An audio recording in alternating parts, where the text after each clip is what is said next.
Hey everyone, my name is Dr. Dolores Tarver. I'm a licensed psychologist here in Georgia, and today I'm coming to you with your next mental health moment on denying versus lying. I need to give credit to Jeffrey Murray. I saw a post that he made about infidelity in which he was discussing denial versus lying, and I thought that would be a good topic for us to talk about today. So we have all lied or bent the truth, however you want to describe it. Maybe it was because we didn't want to hurt someone's feelings. They asked us, hey, am I gaining weight? And we don't want to say, well, yeah, you are gaining weight. You're starting to look a little chunky. So we'll say, hey, you're beautiful, you're healthy. Don't worry about the weight. We'll avoid just making a comment, right? Or we'll say, no, you're not gaining weight. Perhaps we've lied to get ahead in something. Maybe on our resume, we've gotten on Google, searched some other resumes, figured out ways to say things to make ourselves look more qualified, right? Bending that reality a little bit. Perhaps we've said, oh, I don't make this much money, so I can qualify for some support resources. Or maybe I've said I make more money than I make so that I'm able to get a loan or get access to some other things. Maybe we've lied in our relationships with people because the information that we have could be detrimental to them. Sometimes we weigh the pros and the cons of sharing information. Do I need to tell this person all of these details, knowing that it's not going to benefit them in any way and maybe possibly hurt them more than it would help them? Regardless of the cause, we've also always said some things, or all of us have said some things rather, that may or may not have been true. So let's talk about then the difference between denial versus lying. Now, I will say to you, both of them deal with avoidance. Both of them are ways that we don't have to deal with things that are uncomfortable for us, ways to escape painful feelings and emotions, but they serve different purposes for us. So denial, and again, this is at a basic level because there's a lot of different, I think, ways that you could take this. But for the purposes of talking about this today, I will say that in denial, most people are unaware that they're in denial. They really, truly don't have an understanding of all of the resources they would need to be able to recognize their patterns. For example, people can be in denial when they're so used to being stressed out. We talked in a previous video session about people getting to the point where they're used to suffering. So they don't even realize they're suffering because that's what they know. We can exist in a state for so long, it becomes our truth, it becomes our reality. So if you ask me, am I stressed out? I would tell you no. Now, my behavior may suggest otherwise. I may not be sleeping well. I may have chronic headaches. My stomach may constantly be upset. I may be constantly talking about how I'm tired of people coming to me with things, but I won't necessarily say that I'm stressed. In the same way that people don't always know they're depressed or they're anxious. That is their normal. That's what they believe is their regular state. And so they're in denial simply because they're not aware that they are experiencing these things. Sometimes denial serves us in the purpose of if we're dealing with situations that are painful and uncomfortable to us. The mind is really unique and interesting in that it will find protective ways for us to deal with painful things.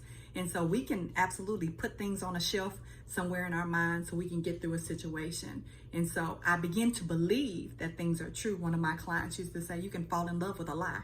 You can begin to believe it as your truth, as your reality. You begin to change your thoughts so they match to make this your reality. So I think for some people, they struggle with these hurtful, painful things. And so they get to a place in their mind where they're not dealing with them at all. So they're just in denial about the fact that they exist. Sometimes we'll do that with habits that we have, right? So it may be that, sure, I drink a lot. It may be that I overeat. It may be that people might describe me as a workaholic. It may be that I have challenges being committed in relationships, but I may be in denial about that these are my issues because what I may say is I can justify, well, I drink, I'm stressed, I don't drink all the time. I don't drink every day. There are periods of time where I don't drink at all. Sometimes I may just have a drink. Sometimes I drink to excess, but it's for special occasions.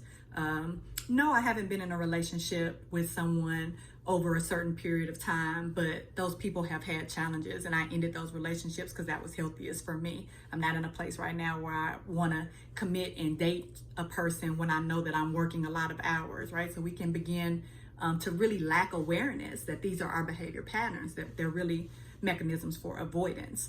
And so someone can bring them to our attention and we'd simply just be able to rationalize like, no, these are the reasons why that's true. It's not that I have this particular issue.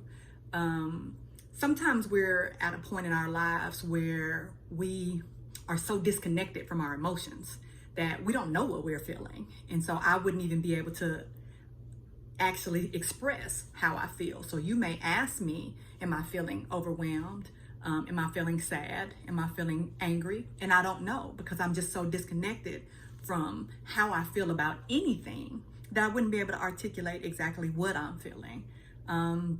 Sometimes we're in denial because we don't want to be in that vulnerable place. And so lack of being aware of an issue or lack of being responsive to something may be a protective mechanism for me. So if I don't perceive it to be something that's really an issue, I don't have to attend to it. I don't have to open up. I don't have to manage it. We can become dismissive of things when we're in that place of denial. We can become to a point where we bend our reality to match, or bend our thoughts, our perceptions of our reality to match what we perceive that experience to be. And so regardless of the case, one could say these avoidance mechanisms, whether or not I would necessarily articulate them as denial, keep me from things that are hurtful, painful, that I may not feel like I'm prepared to deal with, right? Again, mechanisms of avoidance, but I don't necessarily see them as such because maybe they're mechanisms for me of survival. And again, maybe they become my normal. Lying, on the other hand, at its basic level, one could argue, is that I'm absolutely aware that that's not the truth. But I'm protective of whatever this is that I'm lying about, or protective of me, so that I'm bending the truth in order to keep whatever that thing is safe, right? So possibly it may be that I have a relationship. I know this relationship is unhealthy. I know that I've told y'all that I'm no longer in this relationship, or maybe I'm in a relationship with somebody that's in another relationship. And so we're keeping this secret. We both know that we're in this relationship, but we're not talking to other people about it because we know that if we did, people would discourage it. So I'm keeping this safe, this relationship that for whatever reason is finding me some comfort right now, or it's my safe space for whatever reason. I don't want people to mess with it. Maybe I'm a nighttime eater, or I eat in isolation, sneak down the stairs at nighttime, and that's really when I eat, because I'm embarrassed about it. I'm ashamed about it. Like, I know my doctors have told me I don't need all this sugar. I don't need all this salt. I'm already on blood pressure medication. I'm already on high cholesterol medication. And so I'm eating in secrecy because I don't want people to take this away from me, because food has become my safe place. It's the thing that I go to when I'm overwhelmed or I'm distressed. It's always going to be there. I know how I'm going to feel with it. And so I'm choosing to do it in spite of the fact that it may be unhealthy for me. Lying allows us to be able to do things that we may want to do without necessarily having to be mindful of the consequences of it, right? So I'm aware of what I'm doing, but I may disconnect from how it affects other people. Lying allows me to be able sometimes to have excitement.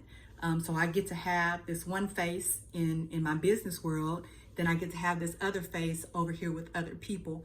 I'm lying and not keeping these identities congruent because I don't want the business people to know that I'm really doing some stuff that they would probably find questionable outside of the business aspect. And you all may say, well, that's my personal life. Do they need to be involved in that? When we're doing destructive things, destruction affects us in a variety of ways. And so now I'm at a point where what I'm doing could be hindering some other person, and lying absolutely can contribute to that. Maybe I feel like I may get abandoned or left. You may not choose me. You may not really like me if you knew who I really was underneath this. And so I lie to you. So you only get to see the parts of me that I want you to see. Maybe my lying is manipulative, in that I want to get you to a point where I can control you or keep you in a situation, have you rely on me, get you safe and comfortable with me so that you won't leave me. Maybe I'm lying because if I actually told somebody the truth, then it would expose some of these things that I've kept in the dark that I haven't addressed yet, right? So I'm aware that I have this pattern. Maybe I'm gambling, and it's lost me a lot of money. It's caused problems in my family. Maybe I'm stealing from people.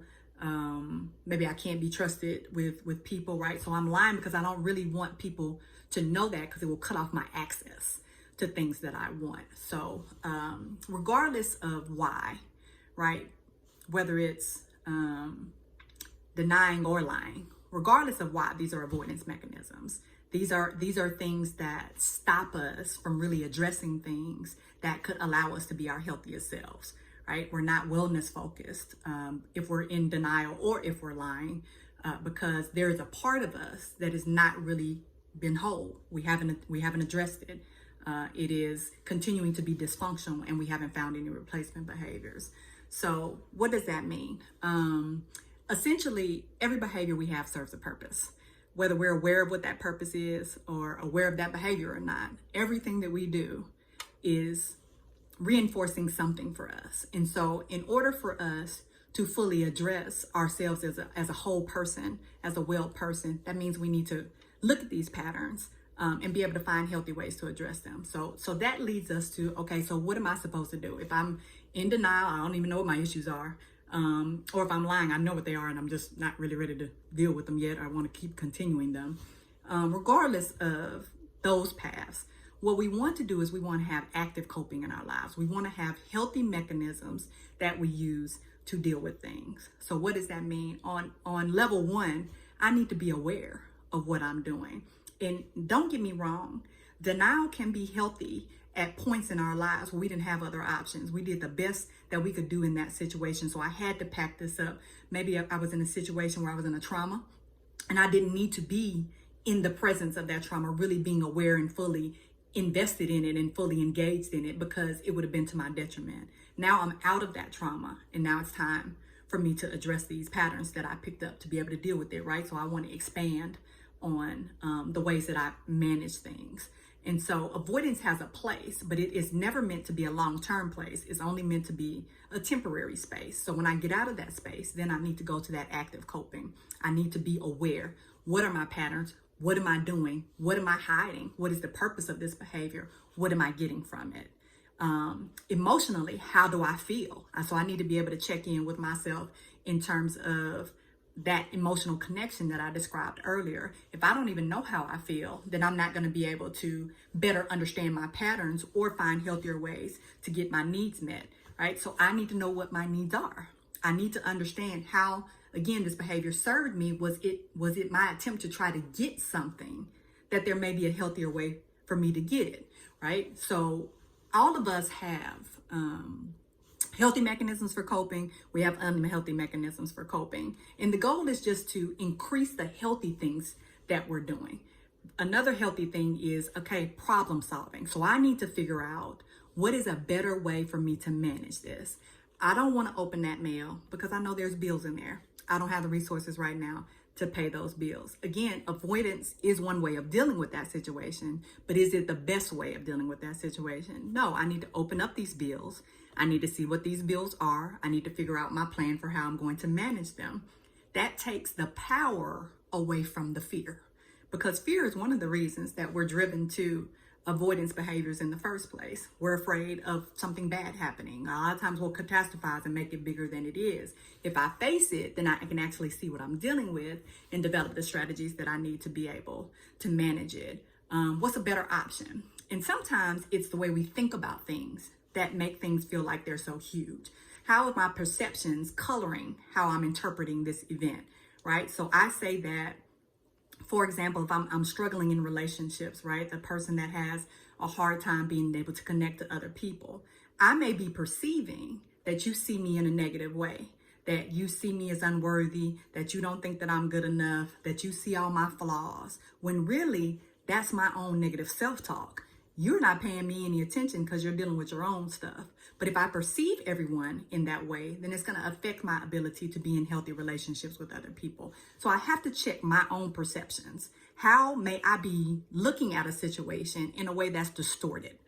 Right? So, and then I can find out what is a healthier way. What's an alternative?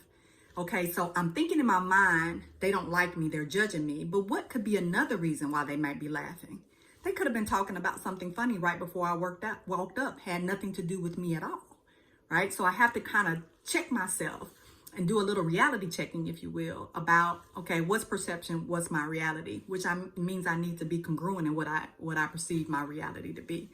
Another thing that we need to think about is, okay, so let me, as I'm trying to figure out how to feel, I have to sit in emotions, right? So a lot of times we struggle with, nobody wants to be uncomfortable. Nobody wants to sit in pain, but sometimes that's what we have to do. Now, we don't have to stay in that emotion, but we do need to get to the point where we can allow it to wash over ourselves, experience it, and then find out, and this goes to the wellness plan piece, how do I now manage that emotion, right? So if I'm really lonely and I'm lying, I'm manipulating in some kind of way because I want people to be in my space, then what is another way I can get that need met that's healthier? Can I join an organization? Can I actually tell someone, hey, I'm feeling lonely. You want to spend some time together? You want to watch a movie? Instead of trying to manipulate, creating some kind of situation where they need to come see about me to help me or to take care of something for me, when that's really not the reason I wanted you here. Sometimes we will create chaos because we're so used to being in a chaotic environment. So is that my pattern? Am I lying? Am I in this pattern of avoidance that I really don't recognize? Like, I really wreak chaos and havoc in every single one of my relationships. I'm blaming it on the other person and saying, oh, women aren't this, men aren't this, when really it's me. I'm the common denominator in all of these relationships, and I'm the one that's creating this chaos because I don't know how to ask for what I need. Right? So can I do that better? Right? So I need to change my patterns and be able to talk about, okay, one, am I around healthy people? Because I can't try to be healthy around people that are dysfunctional. So if I'm working on something you're still struggling with, you're going to bring me right back into that dysfunction. So I need to interact with people that are able to do this in a healthy way. Excuse me. Right? I may need an accountability partner. I may need somebody who can help me when I say, hey, I'm not going to keep reaching out to this person, or I'm going to apply for these jobs and not be afraid of putting myself out there and growing. I may need somebody that's going to say, hey, did you do that today? Did you make those calls today? Did you update your resume today? I saw those 5 jobs I sent to you. Did you apply for them? We may need that, right? And we want to have small, realistic, manageable goals. Sometimes change can be so big. Part of the reasons that we avoid it is because we're like, I don't even know where to start. I feel like I'm such a mess, right? But all we have to do is start with a small part. And again, it may be a simple step of, let me write out my goals. Let me write out what I'm struggling with, so then I can create a plan for how to deal with them. And it may be that I just simply need to go to therapy and start there. That may be my small goal. Let me go to someone who can help me sort this out. Maybe I have a life coach. I can go to that person to help me sort this out, right? So these are options that we have to not avoid and to deal with things so that we're not lying or we're not in denial, right? Raising awareness, okay? I believe in you guys. You can be your healthiest selves. Be well, be encouraged.